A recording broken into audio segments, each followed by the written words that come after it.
And welcome to the Building Relationships conference call hosted by Simon Elven. During the presentation, your lines will remain on listen only. If you require assistance at any time, please key *0 on your telephone, and the coordinator will be happy to assist you. I would advise all parties this conference is being recorded, and I would like to hand over to Simon. Please go ahead. Thank you, Chris. Hello and welcome everyone to the Building Relationships webinar. We've told this somewhat scarily, where is this relationship going?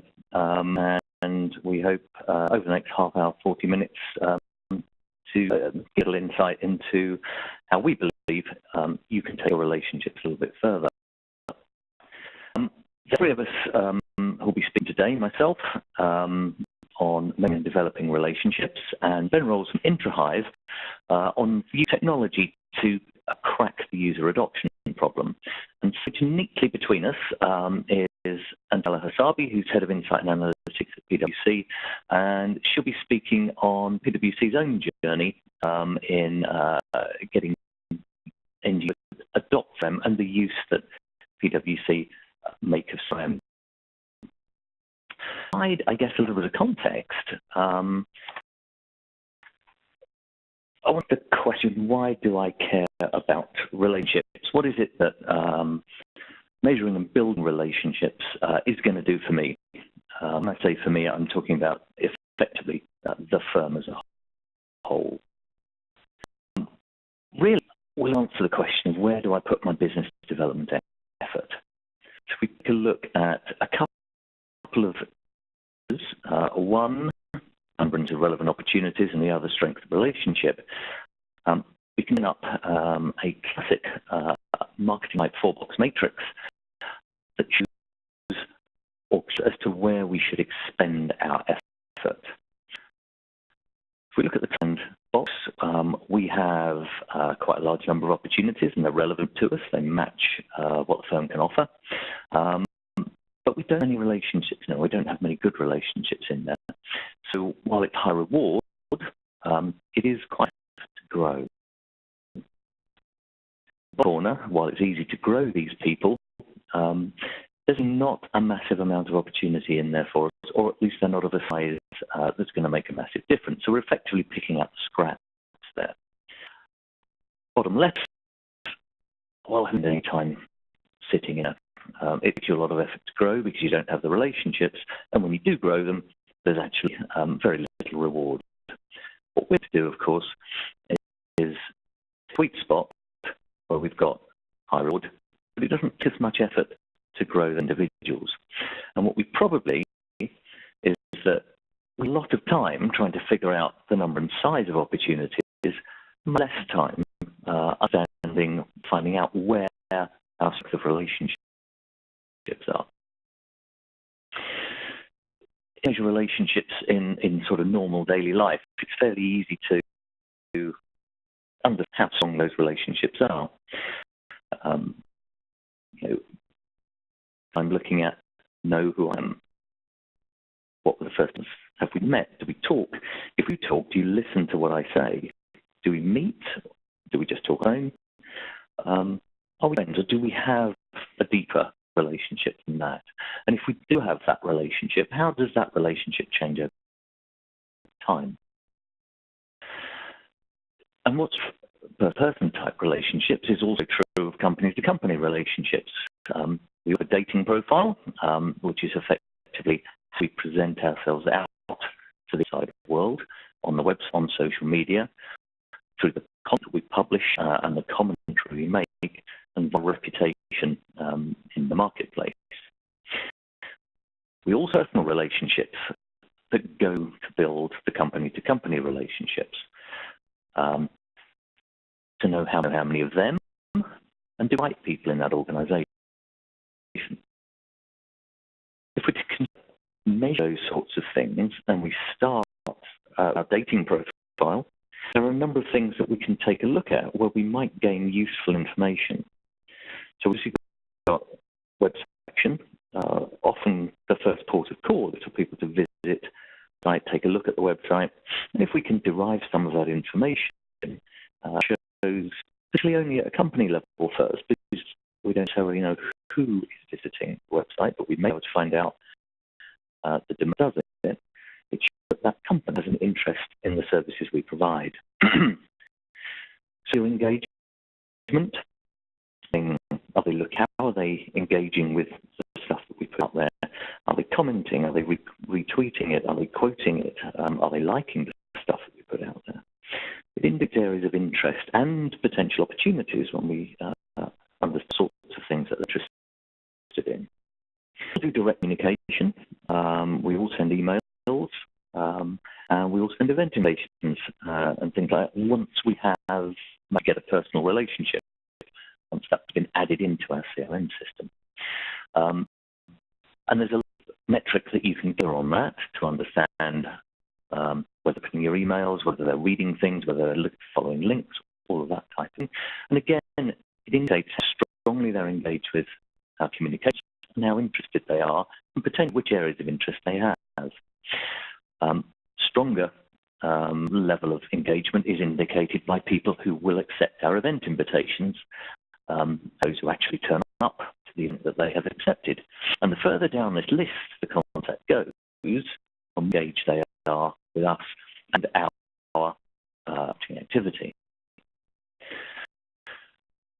One contact in our database, if there is at least a personal relationship with one person at the firm, and then start to take a look at how those people are linked.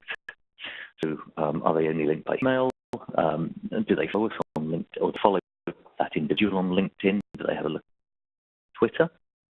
These that people are linked, the closer that relationship might be. So the actual activities that the individual within our firm undertakes with the individual contact that they're looking to build a relationship with. I can look at some of them that you might undertake in order to work out just how strong that relationship is. Emails, meetings, calls, that sort of thing. If you email someone at a target firm, how quickly do they email me back? Do they care enough to engage in a conversation with me over email quickly, for example? I think the more this activity that goes on and the more frequent this stuff is, the tighter the relationship that can be inferred between the two individuals. And then, of course, there's people we know. The sum of all of those person to person goes to us an indication of where the company relationship sits, relates to all of the individual relationships that people hold. We make relationships, but are they the right relationships? Do we have relationships with the right influencers at each level of the firm? And again, typically, higher up the organization our relationships go, the better for the overall relationship between the companies. So identify two sets of relationship measurement. One, we interact with our marketing communications, which we might term marketing engagement. There's about individual relationships and the sum of the strengths of our individual relationships, which are relationship capital. And looking at those measures over time can be an indicator of whether or not the relationship between the two companies is getting stronger or it's declining over time. And you can find a way to measure those things, a very early warning of when good clients are drifting away from you, or you an indication of whether the activity you're undertaking, both from a marketing perspective and relationship perspective, whether those things are increasing and whether they're in the right direction. An increase in activity. So being an individual basis of the last act you had. When did you last email? When did you last have a meeting? Because relationships are like plants. They need loving care and attention in order to grow. Show that you and this understanding of the person that you're talking to. Come to a meeting. Do I know everything I need to know to be relevant to you and to show that I've taken time to understand your needs and what you're looking for from our organisation?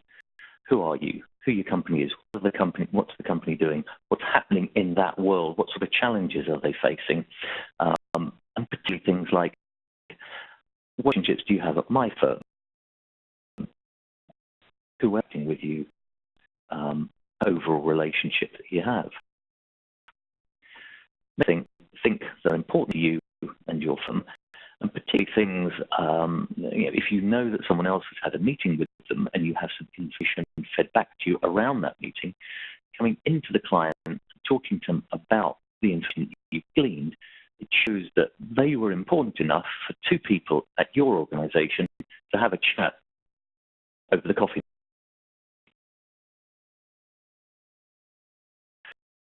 Yeah.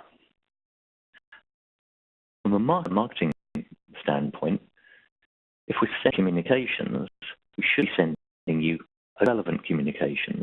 If we spray stuff at you with the things that you're interested in, you're going to very quickly disengage, and that marketing engagement level is going to drop off because it will taint everything else that goes on. Can we become personalized? Can it look as if there's some thought gone into this stuff? Does it come from a particular individual at the firm, the person that you may hold the strongest relationship with, or does it from marketing ad? So should contact through your marketing activity, but they're more simply a name in the database.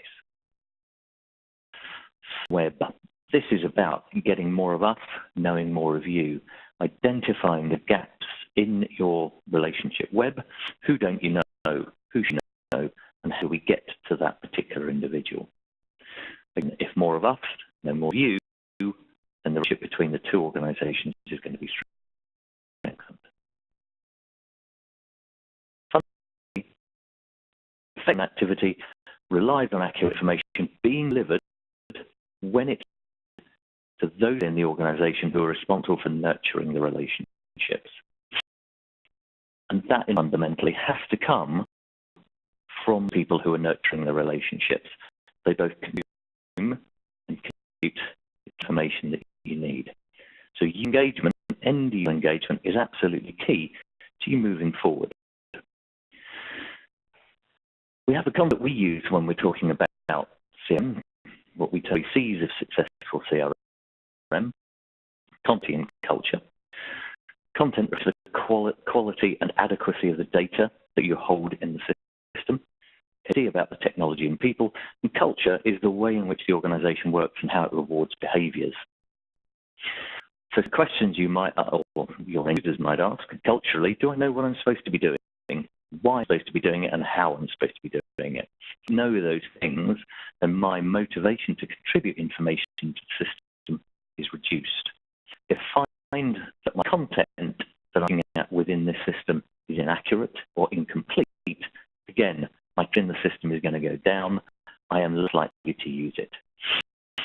On the case side, if you are imposing a process on me that is going to add hours to my day, I'm not going to do it.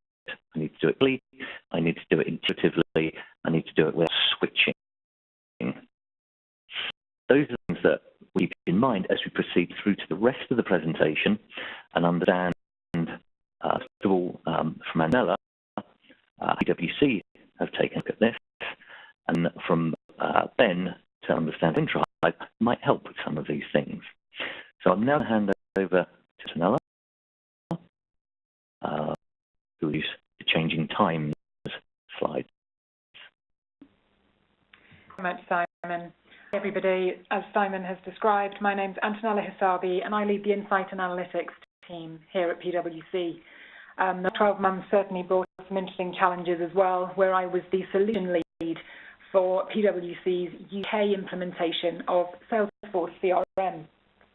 But to tell you a little bit more about that journey and how we decided to approach that and where we are, I'd like to set a little context as to a few of the things that we thought about before we started that journey.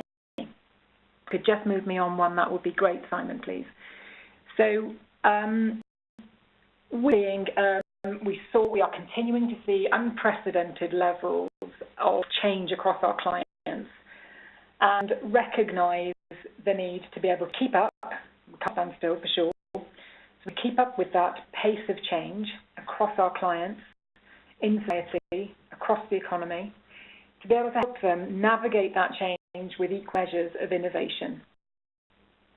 Our partnership with Salesforce for our customer success platform is just an illustrator of one of the ways where we're taking it seriously and investing to becoming a leading technology-enabled firm by 2020.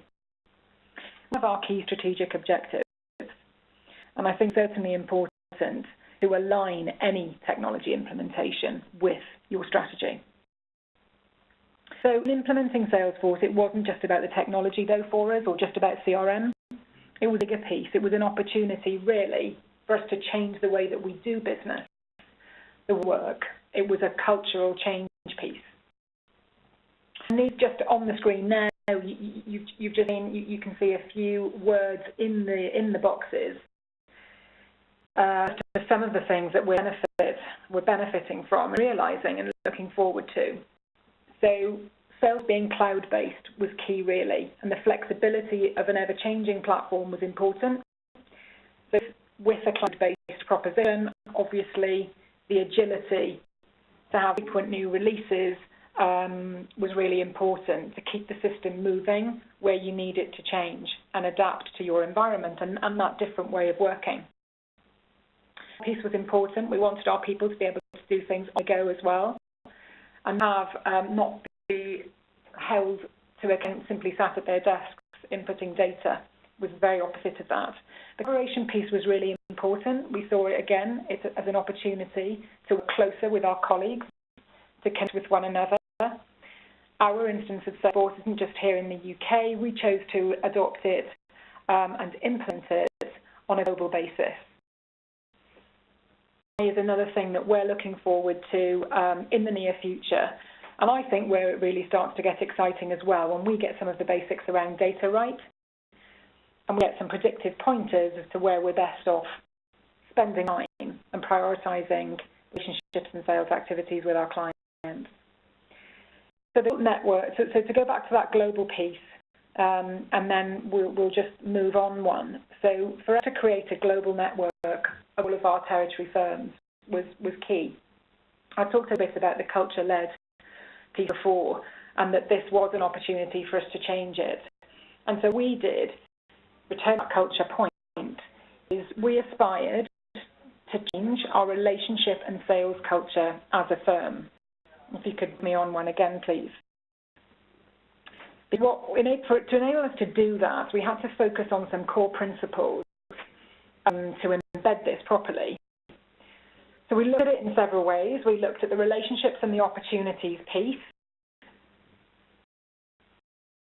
and how we create a more visible and shared platform to make sure that we're really able to deliver that exceptional client value piece, and consistency was key for us here. And we're then looking forward to is another principle around being able to really forward and not in the rearview mirror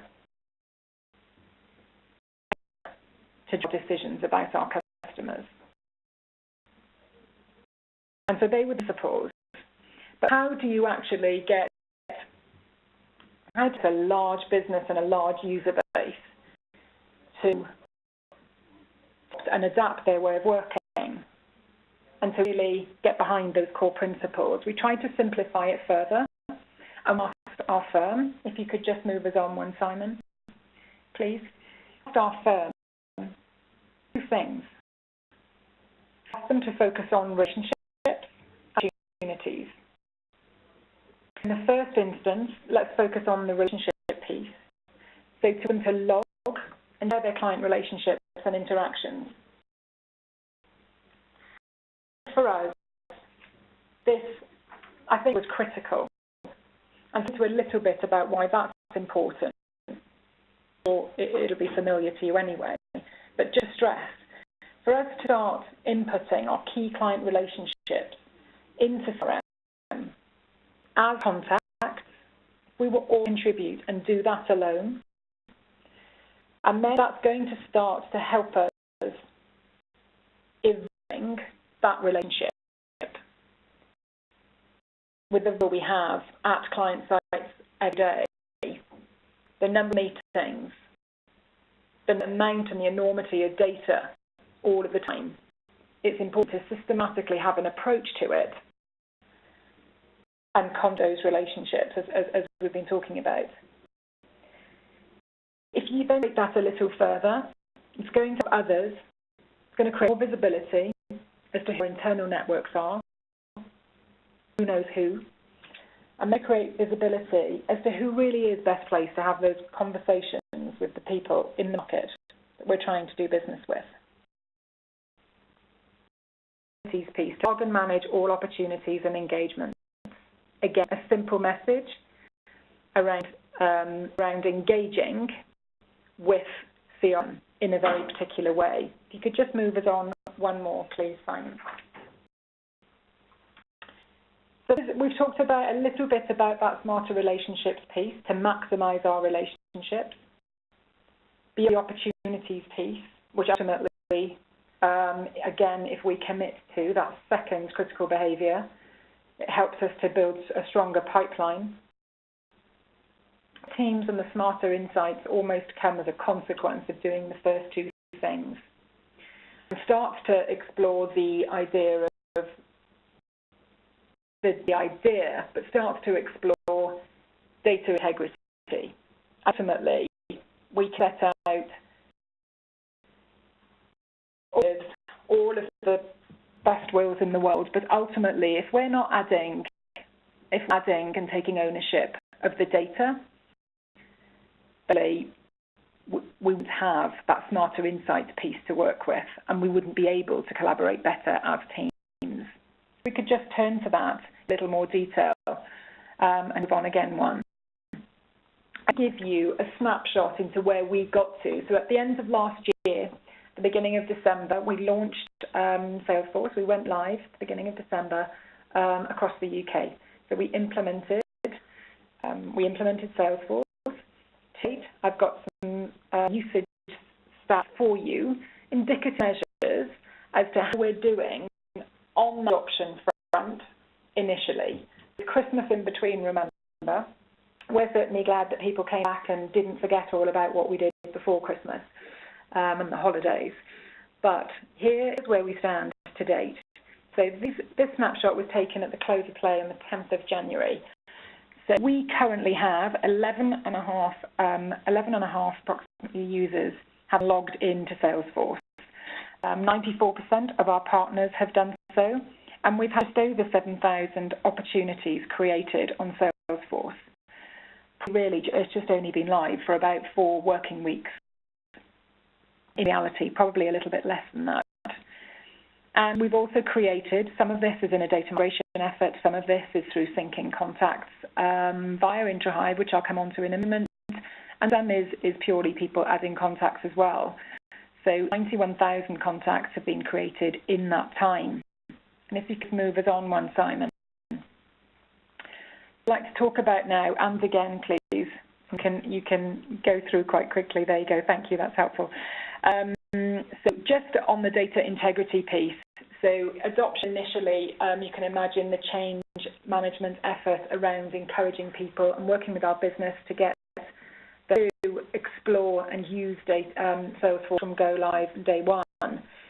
But actually this piece is really important. So the piece around ownership and accountability. What is to take personal responsibility for the data quality? Ensuring your data is accurate and up to date. And in the case of Salesforce, as we know, and any CRM, any success platform, it really is about good data in and good data out, and the reverse will be true if it's not the case.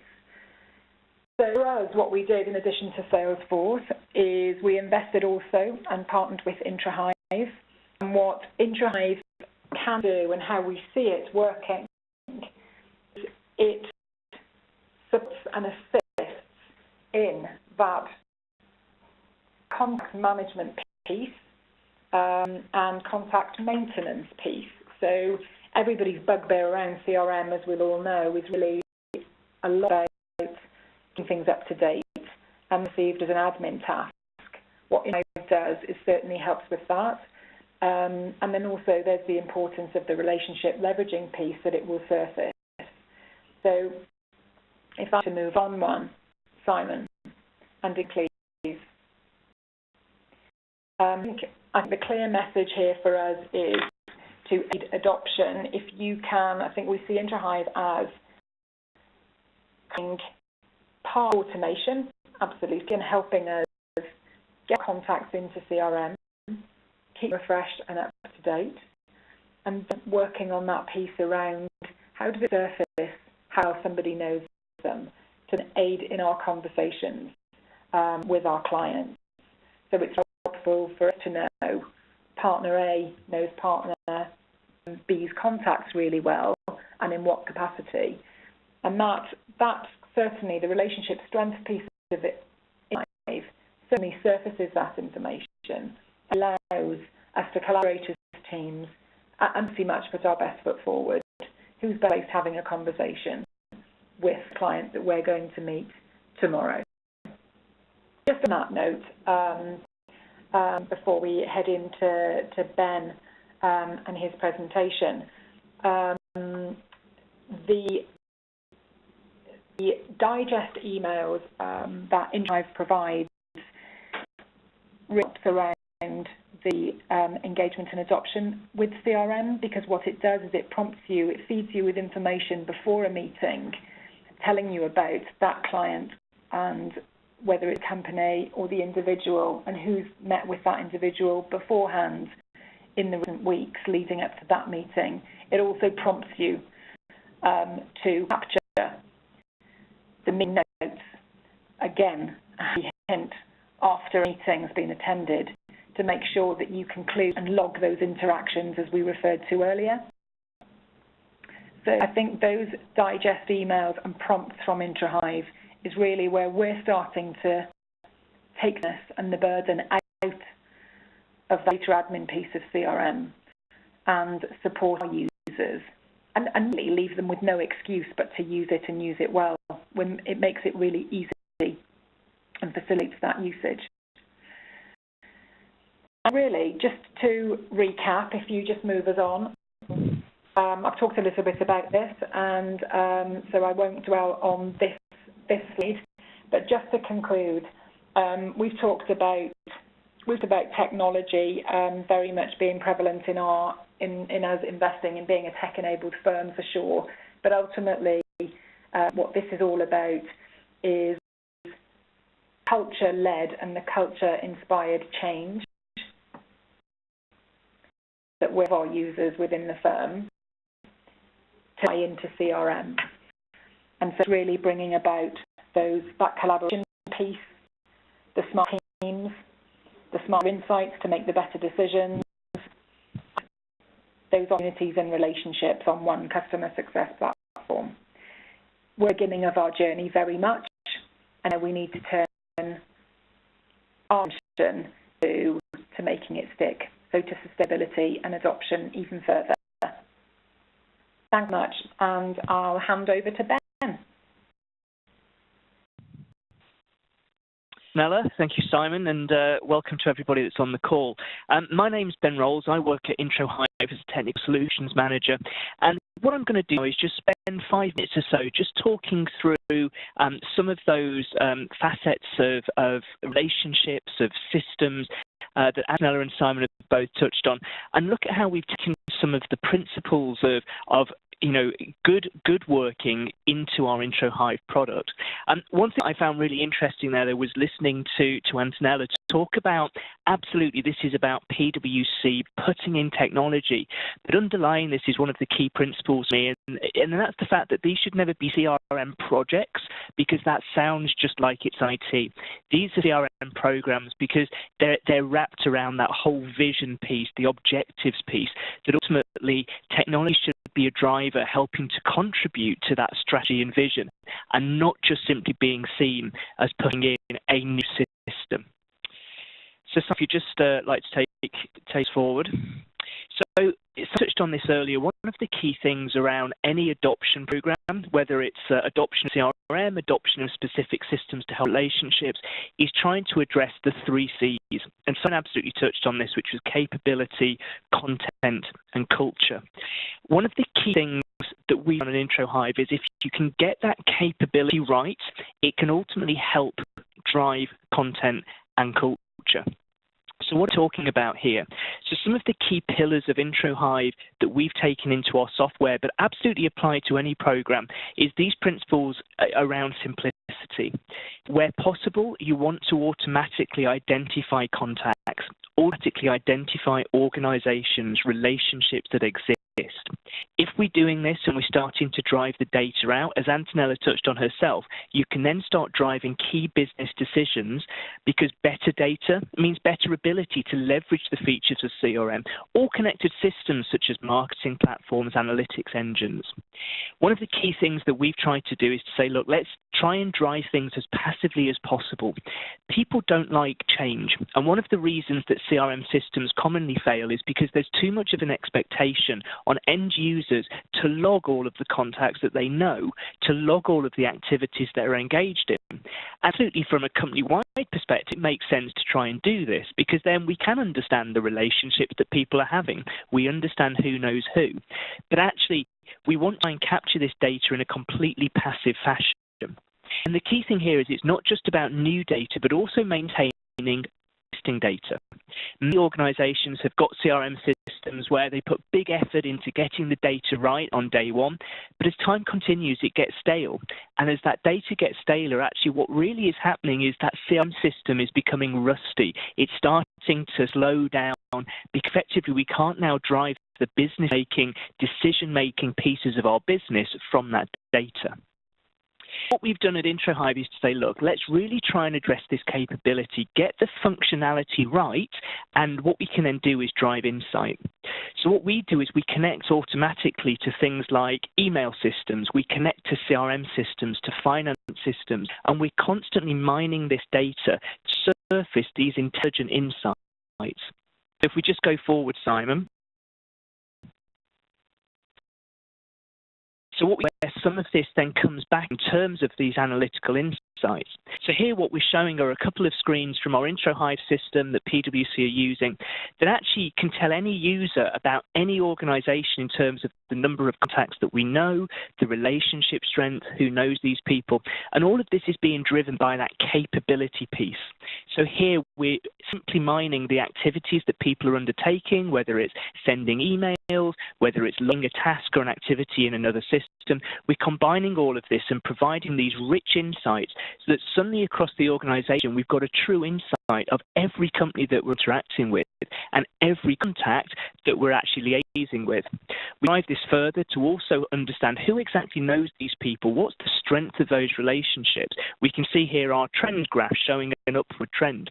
So suddenly by collecting that data, by overlaying it with an insights engine, we can actually start driving business decision making and understand actually how are we doing for business development? How are we treating our top tier contacts? Just go forward once more, Simon. As well, an overview of complete activity that's taking place. So by focusing on collecting the data, we're suddenly getting a true picture of reality, not the half picture that is traditionally painted through CRM systems. Here we can see a list of all of the activity that's taken place. There is emails being sent to our organisation, Stellar Mobile, various meetings being held. So whether I now sit in a marketing team, whether I'm events, whether I'm head of business development, I'm actually understanding the real activity that's taking place across my organisation. Drive content, which is the next piece. So what we're trying to do now is to drive that whole content becoming richer piece. And Antonella touched on this as well, that the more you can actually create usable content and surface it, the more interest you're going to actually get in the data that your company holds. Because people start to realize there's a value in this data that helps them actually do their day-to-day job. So the ways that we've tackled this with Introhive is to say, well, look, every time somebody has a meeting with an external organization, let's connect all of these pockets of information that we can find and surface it directly to that individual that's about to have the meeting in a medium that's usable to them. So again, if you go forward here, Simon, what we do is to create a pre-meeting digest. And what we can see here is we're seeing things like company news relevant to Stellar Mobile that we're about to see. again, once more, Simon, here we can see last entries coming from our CRM system. So actually, suddenly me as the user are getting the insights from CRM, getting the insights from other applications users in my business, but surfaced on email, so I can get it on my iPad, I can get it on my iPhone, wherever I want to consume the information I can do, because it's being pushed to me at a point that is usable. Go forward once more, we can see more screens. Here we're seeing some detail around upcoming sing attendees.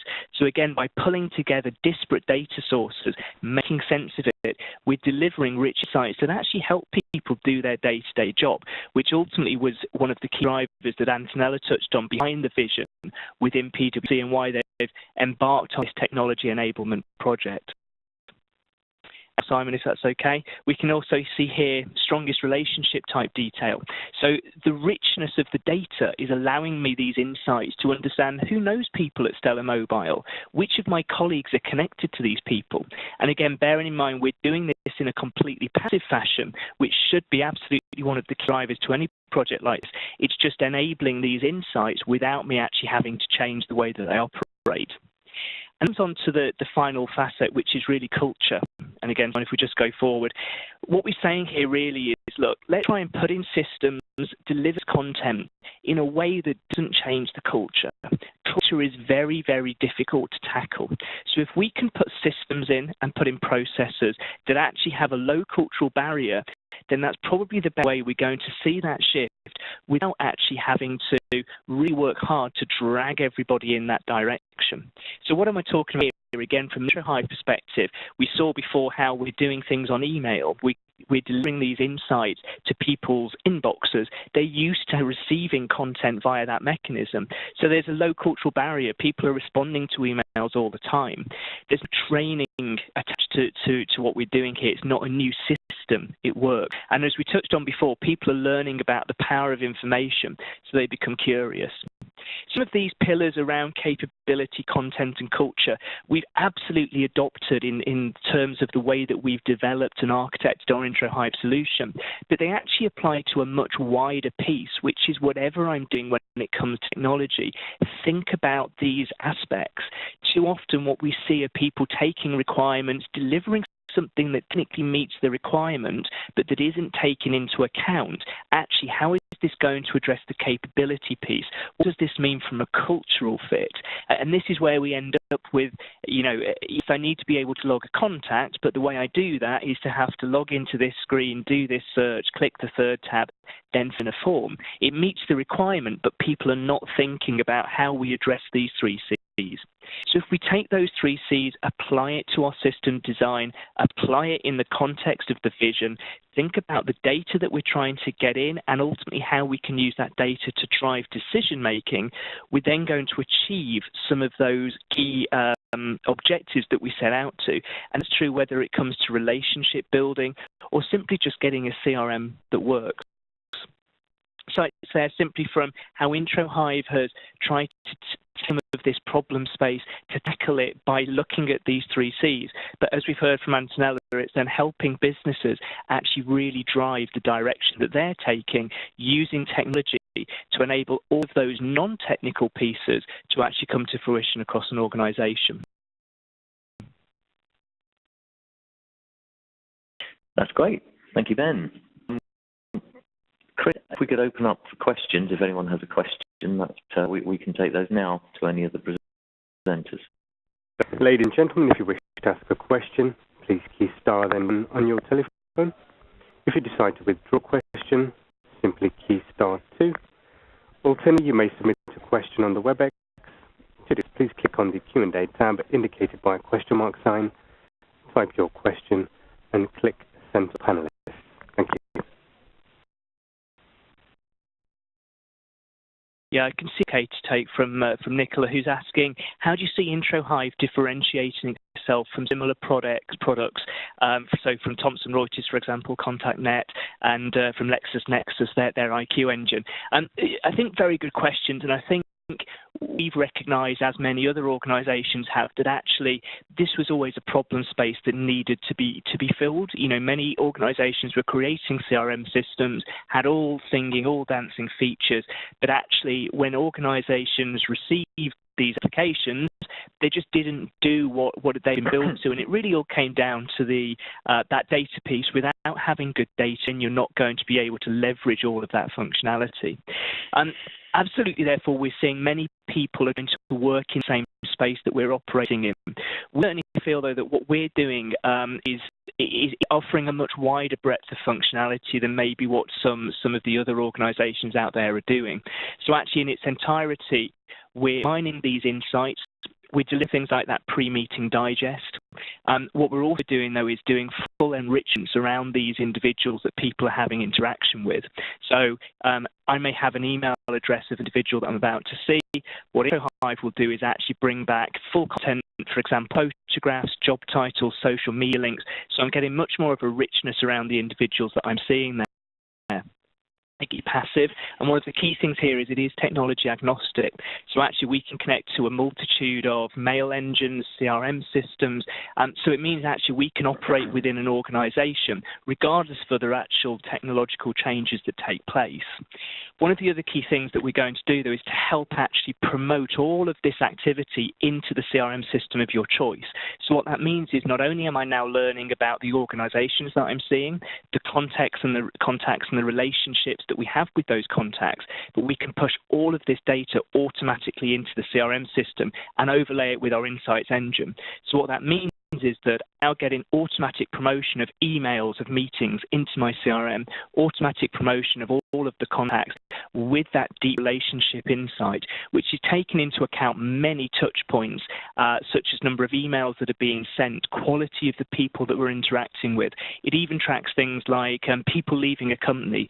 So if I've got a big supporter within an organization and they leave, that will impact the relationship score.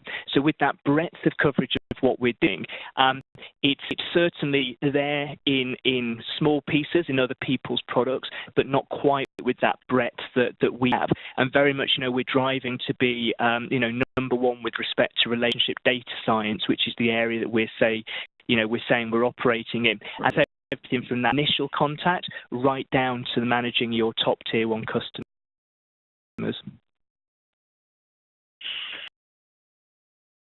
Okay, the questions on the audio, but there is a question on the WebEx, and it comes from Helen Cunliffe. Does Hive work with CRM systems other than Salesforce? Yeah, absolutely it does. So as I touched on there in the previous answer for Nicola, it is actually technology agnostic. So we work with a variety of mail systems, first of all. So this could be email, it could be Microsoft Outlook, it could be Lotus Notes. And absolutely true it is true also on the CRM side. So whilst it's Salesforce, we also work with verticalized, customized versions. So it could be the likes of a OnePlace, for example, or Tier 1 in the financial world. We also work, though, with Microsoft Dynamics. We work with LexisNexis Interaction.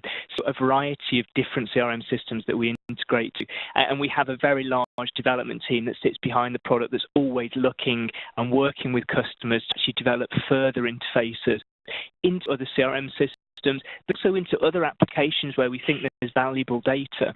So an example would be future marketing platforms, things like that, where we can, again, if we can surface out data on the events that people have attended, maybe web analytics of the ebooks that people are downloading, all of those, again, kind of give you valuable insights into understanding what this contact to this organization really means to you. So it's absolutely, we're all about bringing together these disparate data sources, and that list of interfaces, it grows almost every quarter.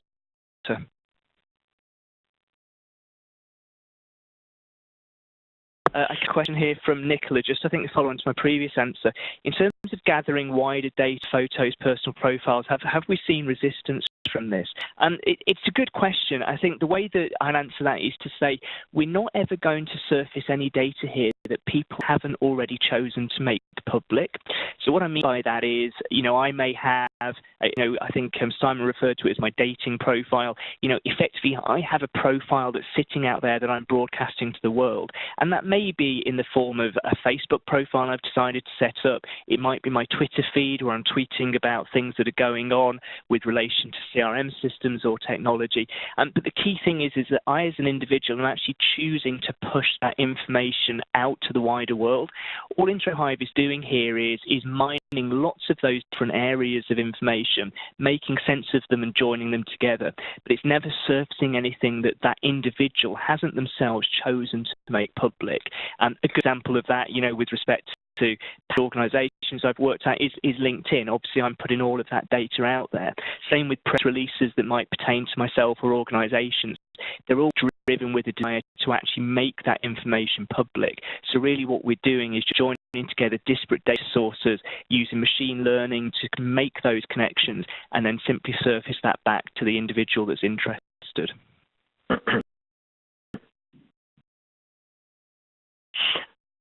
Here we have a question from Monica Myrie. So to clarify my understanding, the CRM captures data and Introhive complements the CRM system with sophisticated functionality. Yes, that's absolutely right. The CRM system still remains the hub of your world of contacts and relationships. But what Introhive is doing is ensuring that that system is used to its fullest effect by effectively solving the engagement problem that is endemic with all CRM systems. I agree. I think it's about, complementing these systems. So, we've spoken about CRM. Let's take Tikit's e-marketing solution, fantastic solution. But at the moment, people are having to log into all these different systems to understand what these applications have got. Introhive is very much trying to be a complement to these. It's joining together these disparate data sources to present you with a single version of the truth, if you like, as to actually who is this individual, who is this organisation that they're working for.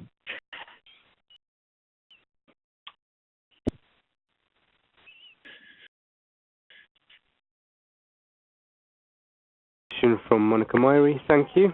Wouldn't that make a CRM a glorified database? Is the system in existence which captures everything?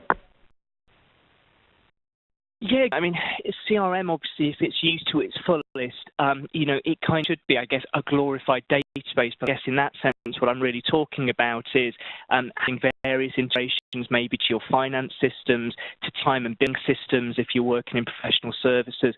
So absolutely, you could use CRM to bring all that data together. I guess ultimately that is one of the key things of CRM, though, is that if you're bringing that data together, and Antonella touched on this as well, that you can actually drive these insights because data helps to do the analysis and to understand actually how your business is operating. I guess what Introhive is doing is saying, look, every organisation is going to integrate every system to their CRM system. Certainly, you're not normally going to link absolutely every single message and appointment in your exchange with the CRM system. Introhive is very much, sitting there complementing those applications, bringing that data together for insight purposes. No, Introhive isn't going to do.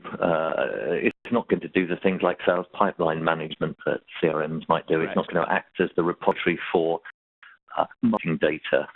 It's not going to sit with GDPR compliance in an exclusion list type of a way. The CRM system is still the hub of the contact world. It could just be the interface that you use to that and the other systems, so that when you look at the contact information or you want to understand the relationship between two organizations, that data surface straight away for you, rather than you having to spend time and effort looking at 6 different data sources and then wondering about the quality of that data.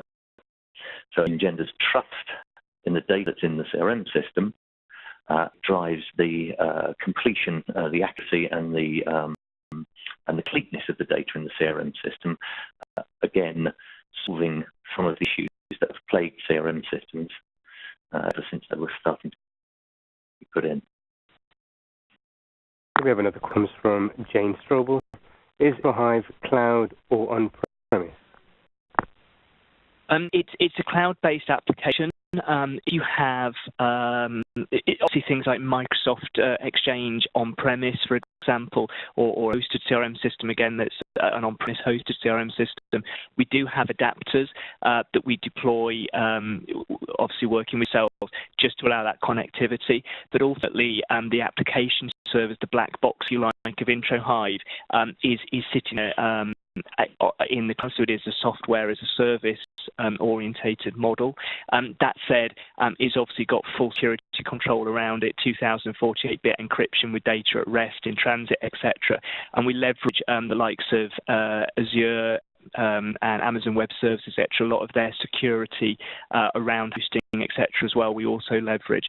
So it is a cloud service. Partly because of the fact we're operating massive big data lakes here, so there's huge amounts of data that we're collecting in order to drive those insights, but there is full control around the data that we have visibility to, how it's stored, etc. So we're just delivering back those insights without effectively having to clutter your own estate, if you like, with lots of additional servers.